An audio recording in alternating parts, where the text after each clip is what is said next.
ওয়ালাইকুম আসসালাম। হ্যাঁ ভালো আছি, তুমি কেমন আছো?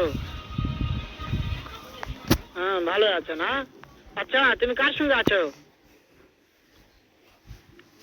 ওই মাদার চোরের সঙ্গে। ওই মাদার চোর তো এতই হারামজাদা। ওই শুয়োর বাচ্চা, ওই তো লটির বাচ্চা, ওই সাহাচুদির বেটা মাগিল লিসা, এতই মাগিল লিসা। ওই হারামজাদের আমি সামনে পাইলে একটা এমন একটা চটকানি মারবো, শালা মাদার চোদ। শোনো, তবে কি আছে, ওই মাদার চোদ ওই জায়গায় আছে নাকি?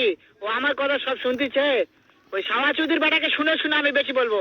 শুয়োরের বাচ্চা, শুয়োরের বাচ্চাকে আমি একটা এমন একটা চটকানি মারবো, শালা শুয়োরের বাচ্চা, লটির বাচ্চা। তাই নাকি? ওই শুয়োর বাচ্চা আমাকে মারতে চায়? শুয়োর বাচ্চাকে আমি দেখা সাক্ষাৎ হলে বলে শুয়োর বাচ্চাকে আমি এমন চটকানি মারবো, মাদার চোদ। আমি থামা, আমি